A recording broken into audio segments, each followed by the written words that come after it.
여러분, 익숙한 질문이죠. 착하다는 게 뭘까요? 여러분 어떻게 생각합니까? 우리가 어렸을 때 많이 듣던 말입니다. 착하게 살아라. 교회 다니면 더 많이 들어요.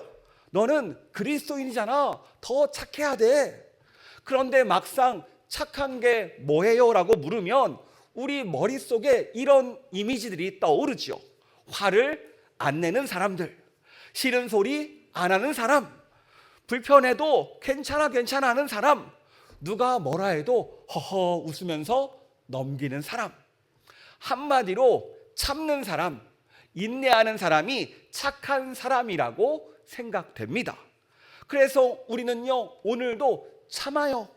할 말이 목 끝까지 올라오지만 꾹 삼키며 속으로 부글부글 끓음에도 불구하고 끝까지 웃습니다. 그런데 집에 돌아가면 어떻게 됩니까? 이런 생각이 들어요. 내가 그때 이 말 했어야 되는데. 이불을 발로 찹니다. 그러면서 스스로 다독입니다. 그래, 내가 참았잖아. 이게 믿음이지, 이게 착한 거지 라고 스스로에게 이야기할 때가 많아요. 그런데 여러분, 정말로 참는 게 착한 걸까요? 믿는 사람은 무조건 다 참아야 될까요? 혹시 우리가 이 착함이라는 것에 대해서 조금 오해하고 있었던 것은 아닙니까? 우리가 지금 함께 걸어온 시리즈가 있죠. 예수님이라면 이라는 시리즈를 함께 나누고 있는데요. 예수님이라면 걱정하실까? 예수님이라면 두려워하실까? 예수님이라면 어떻게 말씀하실까? 예수님이라면 어떻게 보실까? 삶의 자리에 예수님을 초대해 물었습니다. 오늘도 함께 묻기를 원합니다. 예수님이라면 참기만 하실까? 이 질문 앞에 서면요, 우리 마음 가운데 두 가지 마음이 부딪힙니다. 우리가 생각하는 예수님 얼마나 온유하십니까? 얼마나 겸손하세요? 당연히 다 참으셨지요. 또 한 마음이 올라옵니다. 오늘 본문 보셨지요? 성전에서 예수님이 상을 엎으셨습니다. 저도 상 엎어봤는데 비슷합니다. 그 사이에서 우리는요, 답을 찾을 수 있습니다. 사실 오늘 말씀은 멀리 있는 사람의 이야기가 아니라 지금 마음에 무엇인가를 꾹꾹 담고 있는 사람에게 주시는 말씀이고요, 반대로 얼마 전에 확 내 마음을 터뜨리고 나서 후회하고 있는 분들을 위해 주시는 말씀입니다. 또 직장에서, 가정에서, 교회에서 착하게 산다라는 것이 무엇인지 헷갈리는 분을 위한 말씀입니다. 그러니까 오늘 나를 위한 말씀인 거예요. 이 시간 함께 이 질문의 답을 찾아보며 은혜를 나누는 시간 되기를 원합니다. 여러분, 방금 물었지요. 착하게 산다는 것이 무엇일까요? 우리가 믿음 생활하면서 참 많이 듣는 단어입니다. 착하게 살아야지. 그리스도인들이라면 더 착하게 살아야지. 맞습니다. 우리는 착해야 되죠. 그런데 우리는 이 착함을 오해할 때가 많아요. 믿는 사람이니까 무조건 참아야 된다. 그래서 화가 나도 웃고요, 억울해도 괜찮다 말하고요, 부당한 일을 당해도 그냥 넘길 때가 많습니다. 그런데 여러분, 이 모습이 정말 착한 모습입니까? 안타깝게도 우리는 이 모습으로 살아갈 때가 많아요. 문제가 뭐냐면 계속 참다 보면 어떻게 됩니까? 여러분 혹시 압력밥솥 아세요? 압력밥솥은요, 일정 기간 막 끓다가 한 번에 증기가 배출되잖아요. 그런데 배출되지 않도록 그 구멍을 딱 막아놓으면 어떻게 됩니까? 압력밥솥이 터지게 되죠. 마찬가지예요. 내 안에 이것들을 쌓다 보면요, 부글부글 끓다가 어느 순간 터져버립니다. 나도 망가지고 주변도 망가져요.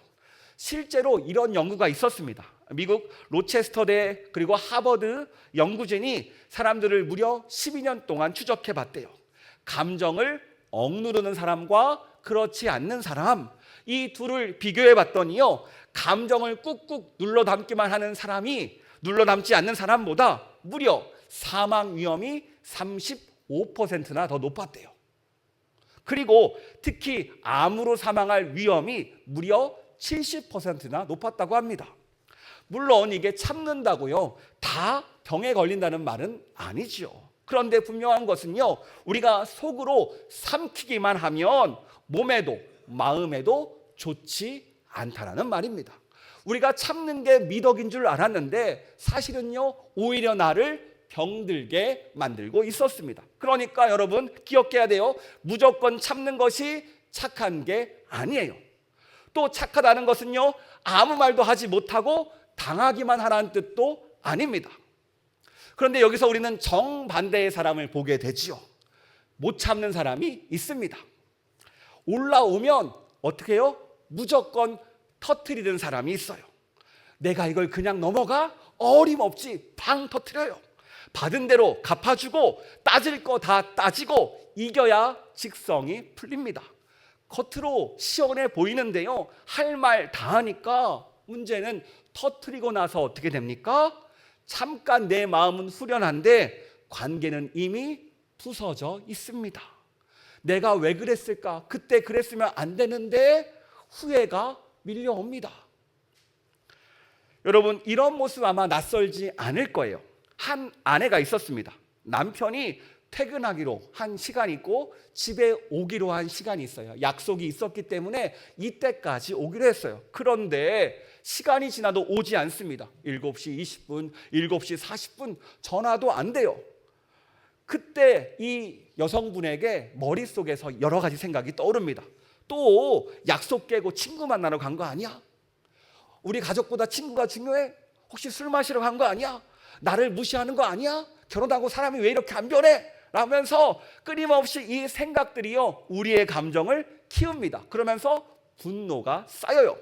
드디어 집앞 현관문이 열렸습니다. 남편이 들어와요. 어떤 일이 벌어집니까? 싸우겠죠. 당신 도대체 나를 뭘로 생각해? 가족을 뭘로 생각해? 약속을 지켜야지 하면서 막 쏘아붙여요. 그러면서 둘의 큰 싸움이 시작됩니다. 그런데 알고 보니까요, 무려 6시 반쯤에 문자가 하나 와 있어요. 지금 교통사고가 나서 길이 많이 막힌다고, 조금 늦을 것 같다고. 그 순간 지나고 나서 보니까요, 아내의 머릿속이 하얘집니다. 여러분 생각해 보세요. 이 아내가 화를 낸 이유, 남편이 늦어서입니까? 아니면 남편이 나를 무시한다는 생각 때문입니까? 사건은 하나였는데요, 이 생각이 감정을 키웠습니다. 쉽게 말하면 감정이 진리를 끌고 간 거예요. 마치 감정이 다른 엄한 것들을 진리처럼 속였습니다. 여러분, 우리가 살다 보면요, 완전히 참는 것 그리고 확 터뜨리는 것, 이게 완전히 반대처럼 보이잖아요. 사실은요, 묵상해 보면요, 이 둘의 뿌리는 같습니다. 우리가 지난 시간에 나눈 이야기 기억하십니까? 우리 마음에는 하나님의 빈자리가 있다. 내 마음 중심에 하나님이 분명히 앉아 계셔야 되는 자리가 있습니다. 그런데 이 자리가 비니까 문제가 생기는 거예요. 무조건 참는 사람은요, 그 자리에 하나님을 신뢰하는 믿음이 비어 있습니다. 하나님이 다 보고 계시고 하나님이 다 알고 계시고 내가 진실을 말해도 그 결과를 하나님께서 책임지신다, 이걸 믿지 못하니까요, 혼자 끙끙댑니다. 또 진실을 말하면 왠지 관계가 깨어질 것 같고요, 무너질 것 같고요, 이 무리에 속하지 못할 것 같으니까 아무 말도 하지 못하고 마음속에 뚫어둡니다. 또 분풀이하는 사람은 어떻습니까? 내 마음의 빈자리에 내가 떡하니 앉아 있는 거예요.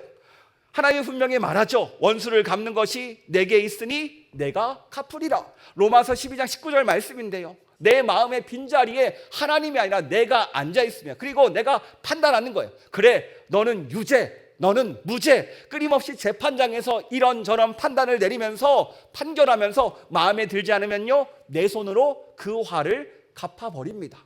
내가 혼내줘야겠어. 보세요, 한 사람은요, 하나님의 자리를 비워뒀고 한 사람은요, 하나님의 자리를 빼앗았습니다. 방향은 둘이 정반대인데 뿌리는 똑같아요. 둘 다 그 마음 중심에 누가 안 계셔요? 하나님이 안 계신 상태라는 겁니다. 그래서 오늘 다시 한번 질문해 볼게요. 그럼 목사님, 어떻게 하라는 겁니까? 제 안에 쌓아요, 터뜨려요? 여러분 뭐라는 것 같아요? 또 다른 제3의 길이 있습니다. 이것을 직접 몸소 보여주신 분이 있어요. 바로 누구십니까? 예수님이세요. 그렇다면 예수님은 참기만 했습니까? 아니죠. 오늘 본문은요, 예수님께서 예루살렘 성전에 올라가셨을 때 이야기입니다. 오늘 본문 13절부터 15절까지의 말씀 화면을 보면서 같이 읽도록 하겠습니다. 시작.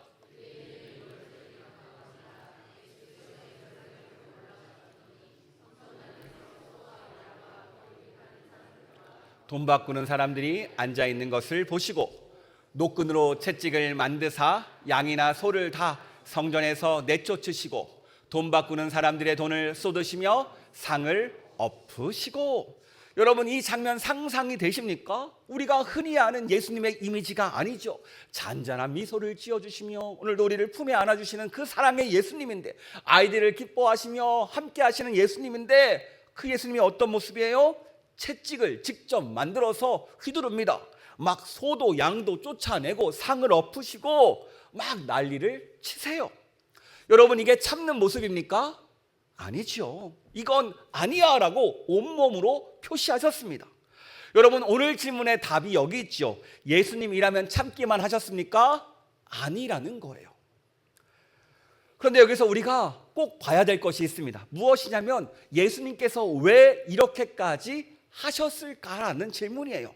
당시 성전뜰에서는요, 장사가 벌어졌습니다.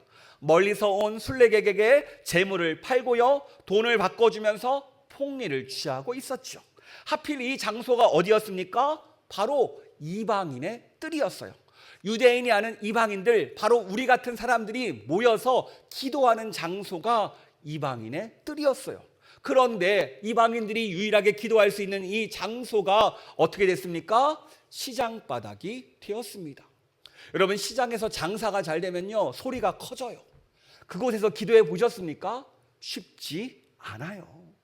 그래서 예수님께서 뭐라고 하십니까? 우리 16절 말씀 같이 읽도록 하겠습니다. 시작.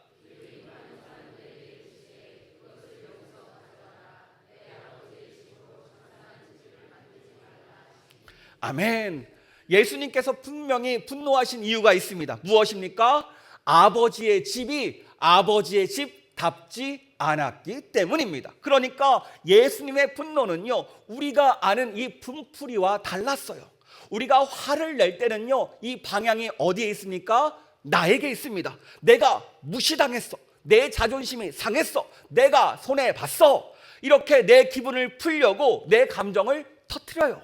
그런데 예수님의 분노는 어떻습니까? 방향이 아버지 하나님이셨어요. 내가 손해보는 것 때문이 아니라 아버지의 집이, 아버지의 이름이 짓밟히는 것 때문에 화를 내신 거예요. 분노하신 거예요. 성경은요, 이때 제자들이 예수님의 모습을 보고 이런 말씀이 떠올랐답니다. 우리 17절 말씀 같이 읽도록 하겠습니다. 제자들이 성경 말씀에 주의 전을 사모하는 열심이 나를 삼키리라 한 것을 기억하더라. 아멘. 주의 전을 사모하는 열심, 이 열심이, 그러니까 예수님의 뜨거움은 자기 감정 폭발이 아니라 아버지 하나님을 향한 거룩한 열심이었다라는 거예요. 여러분, 분노에도요, 목적이 있습니다. 내 분풀이는요, 나를 위한 분노고요, 예수님의 분노는요, 하나님을 위한 분노였습니다. 그리고 하나 더요, 예수님은요, 감정이 순간적으로 욱해서 폭발해서 우발적으로 상을 엎으신 게 아니에요. 성경을 보면요, 노끈으로 채찍을 직접 만드셨대요. 이게 무슨 뜻입니까? 예수님의 분노는 순간적인 게 아니라는 거예요. 차분히 노끈을 채찍으로 만들 정도로 냉철하고 차분한 상태에서, 그러니까 이 상황이 어떤 상황인지, 무엇을 해야 되는지 이것들을 다 아시면서 분노하셨다는 뜻입니다. 그러니까 통제를 잃은 분노가 아니라 정확한 목적이 있는 의도된 행동이었다는 거예요. 여러분, 앞에서 얘기했던 아까 그 안에 기억하시죠? 사실은 이 왜 화가 났습니까? 다른 게 아니에요. 사실로 보면은요, 연락이 안 된다. 그 이유 하나였어요. 그런데 그 사실 위에 생각이 붙여지고 그 생각이 감정을 붙이니까 어떻게 됩니까? 이 생각이 감정을 끌고 다니니까 결국 폭발해 버린 거예요. 그런데 예수님은요, 정반대였습니다. 예수님은요, 감정에 끌려서 행동하지 않으셨어요. 오히려 진리를 위해서 감정을 사용하셨습니다. 여러분, 여기서 다시 하나님의 빈자리를 떠올려 봅시다. 무조건 참는 사람은 그 자리를 비워둔 것이고요, 분풀이하는 사람은 그 자리를 뺏었다고 앞에서 이야기했습니다. 그런데 오늘 예수님은요, 그 자리에 정확히 하나님 아버지를 모시고 계신 거예요. 그래서 참아야 할 때 참으셨고, 아버지의 것을 지켜야 할 때 일어나신 겁니다. 그러니까 예수님은요, 자신의 감정을 무조건 삼킨 것도 아니고 내 기분대로 터뜨린 것도 아니라는 거예요. 정확하게 진리를 위해서 목적을 가지고 반응하신 분이 바로 우리 예수님이라는 뜻입니다. 이것이 바로 우리가 찾았던 제3의 길입니다. 그런데 여러분, 오늘 예수님께서 분노하신 후에 그 열심의 끝이 무엇이었습니까? 다른 게 아니죠. 골고다 언덕의 십자가였습니다. 그렇습니다. 오늘 예수님이 화내신 이유는요, 이 사람들이 미워서가 아니에요. 다른 게 아니죠. 이 분노 안에는 사랑이 들어있었습니다. 이 분노처럼 보이는 행동 안에는 이 사람을 살고 싶어하는 마음, 그 사랑이 들어있던 행동이었던 거예요. 자, 그렇다면 다시 한번 앞의 질문으로 넘어가 봅시다. 착하다는 게 뭘까요? 이제 우리는 알게 됩니다. 착함은 무조건 참는 게 아니라는 거예요. 그렇다고 내 기분대로 감정을 터뜨리는 것도 아닙니다. 그렇다면 성경에서 말하는 진짜 착함, 진짜 선함이 무엇입니까? 성경은 이렇게 말합니다. 우리 에베소 4장 15절 말씀 같이 읽도록 하겠습니다. 시작.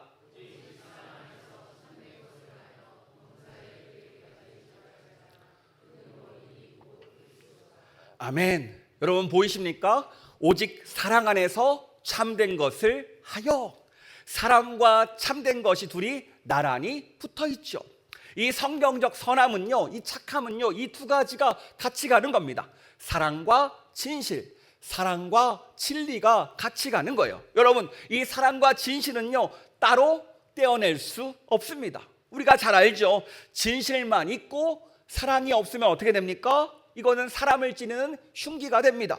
내가 틀린 말했어? 나는 사실을 말했을 뿐이야. 맞는 말인데 이 사실로 사람을 치고요, 사람을 정죄하고요, 사람을 다치게 만듭니다. 반대로 사랑만 있고 진실이 없으면 어떻게 됩니까? 눈 감아주는 판관이 되는 거예요. 좋은 게 좋은 거지.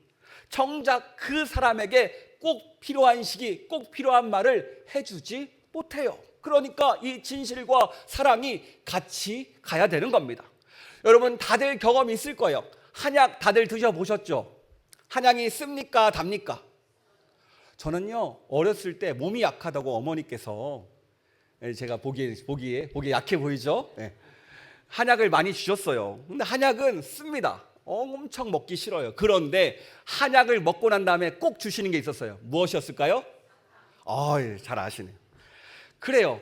저는 사탕을 항상 같이 먹었습니다. 마찬가지예요. 이 진실은 사람에게 필요한 이 한약과 같은 겁니다. 그런데 이 약이요, 무척 쓰지요. 그냥 주면 쉽게 삼킬 수 없습니다. 그래서 우리에게 이 사랑, 사탕이 필요해요. 왜냐하면 이 사랑, 이 사탕은요, 쓴 약을 삼킬 수 있도록 도와주기 때문입니다.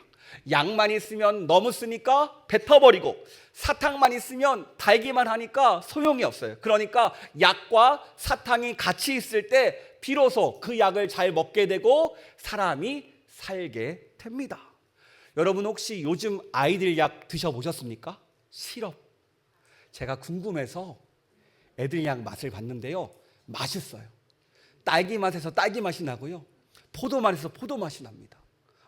어른도 이렇게 만들어줬으면 좋겠다 라는 생각이 듭니다. 그렇습니다. 이 진실이라는 약을요, 사랑이라는 사탕에 감싸서 건네는 것, 이것이 바로 성경이 말하는 선함이고 착함이라는 거예요. 그러니까 그리스도의 선함은요, 착한 이미지가 아닙니다. 화 한 번 안 내고 싫은 소리 한 번 안 하고 그냥 사람 좋다라는 말을 듣는 게 선함이 아니라는 거예요. 성경적 선함은 그러니까 하나님 앞에서 진실되게 사는 겁니다. 아닌 건 아니라고 말하고, 사람을 살리려고 말하는 것, 진실을 말하되 사랑으로 말하고, 진리를 위해서 감정을 사용하는 것, 이것이 바로 우리가 따라가야 될 선함입니다. 이것이 바로 예수님께서 우리에게 보여주신 그 길이고 우리를 부르신 그 길이라는 거예요. 그러므로 이 길을 우리가 걸어야 됩니다. 어떻게 이 길을 걸어갈 수 있을까요? 예수님께서 이 길을요, 마태복음 18장 15절에서 알려주십니다. 우리 같이 읽도록 하겠습니다. 시작.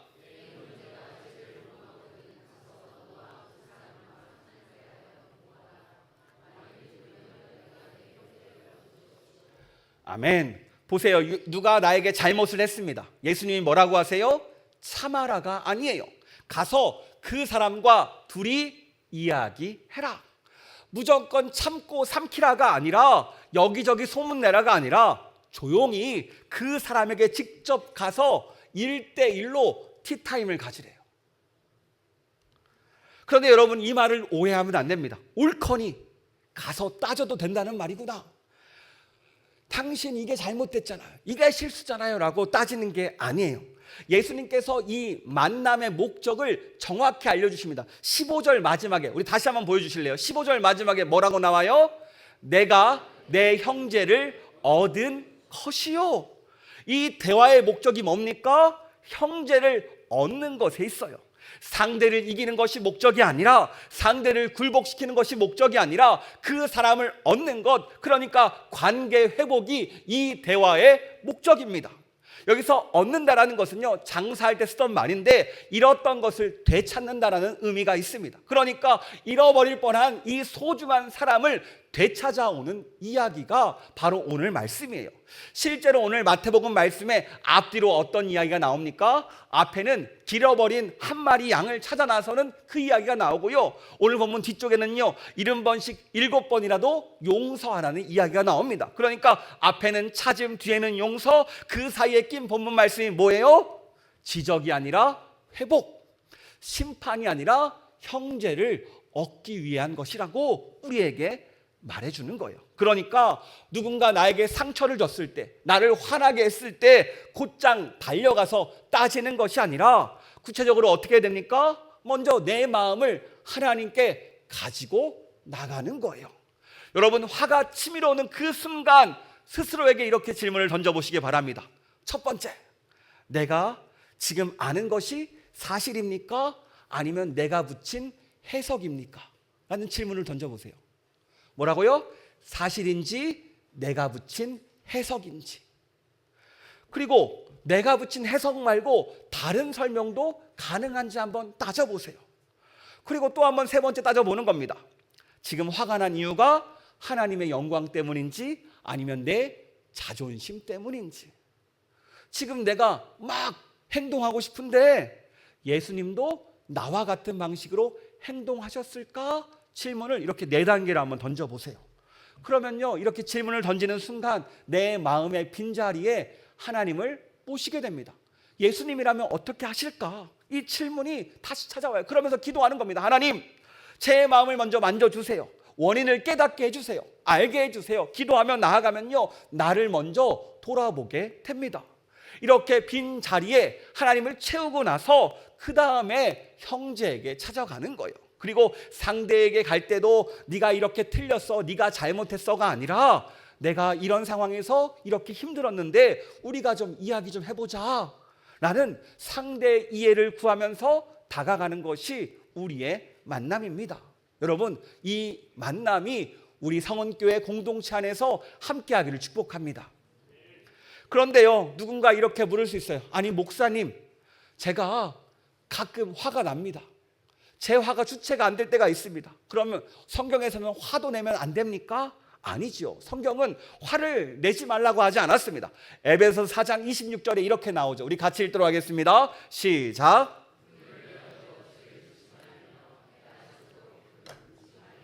아멘. 분을 내지 말라가 아니라 분을 내어도 죄를 짓지 말라. 화내는 감정 자체가 죄가 아니라는 거예요. 그런데 이 분노를 이끄는 생각이 언제나 진실을 말하는 것은 아니죠. 그러니까 우리 그리스도인들은요, 감정을 억누르는 사람이 아니라 자신의 생각을, 자신의 감정을 하나님 앞에서 검증하는 사람입니다. 그리고 이 생각이 진리 위에 설 때 분노도요, 사랑의 도구로 변할 수 있다라는 거예요. 그리고 그러면서 한 가지 더 요청하지요. 해가 지도록 불을 품지 말아라. 그걸 꾹꾹 참아내지 말고 하나님 앞에 당장 가져와라. 교회 들려서 기도하고 가시고요. 아니면 퇴근길에 가시는 길에 그 자리에서 주님을 찾으시기 바랍니다. 이 감정을 가지고 하나님 앞에 나아갈 때 우리는 해소할 수 있어요. 그러면서 우리는 점점점 이 감정을 해소하면서 내 분노를 다스리면서 누구를 닮아갑니까? 그리스도를 닮아가게 되는 거예요. 그렇다면 우리가 직장생활 가운데, 사업장 가운데, 우리의 일터 가운데 그리스도인들이 어떻게 살아야 됩니까? 무언가 특별하고 대단한 것을 하라는 말이 아니에요. 우리가 거래처에서 말합니다. 이번 한 번만 눈 감아 달라고, 이 숫자만 조금 고쳐보자고. 그럴 때 죄송하다고, 안 된다고 말하는 거예요. 왜 그렇습니까? 하나님이 다 보고 계시니까. 24시간 CCTV가요, 우리의 말과 우리의 행동을 다 녹화하고 있습니다. 다 아세요. 그런데 우리가 어떻게 이 상황 가운데 불법을 저지를 수 있을까요? 또 동료들과 생활하다 보면요, 누군가 꼭 험담하는 친구가 있어요. 그럴 때 나도 모르게 낄 때가 많습니다. 맞장구 칠 때가 많아요. 나도 그렇게 생각할 때가 많거든요. 그런데 이렇게 말하는 거예요. 글쎄, 난 잘 모르겠는데 하면서 뒤로 슬쩍 빠지는 것. 왜요? 하나님이 다 보고 계시니까. 내 험담도 다 듣고 계시니까. 또 우리 후배들이 계속 실수할 때도 있습니다. 그러면 뒤에서 소문내는 거예요. 왜 이렇게 못하냐고, 잘못 들어왔다고. 이렇게 하는 것이 아니라 조용히 불러내서 1대1로 티타임을 가지면서 이 부분은 어떻게 하면, 이렇게 하면 어떻겠냐고 조언해 주면서 그 사람을 살리려고 노력하는 것. 이것이 바로 우리의 기준입니다. 화가 났을 때 바로 터뜨리는 것이 아니라 앞에서 말씀했던 자기 점검을 해보면서 끊임없이 이 감정을 하나님 앞에 가지고 나아가는 것.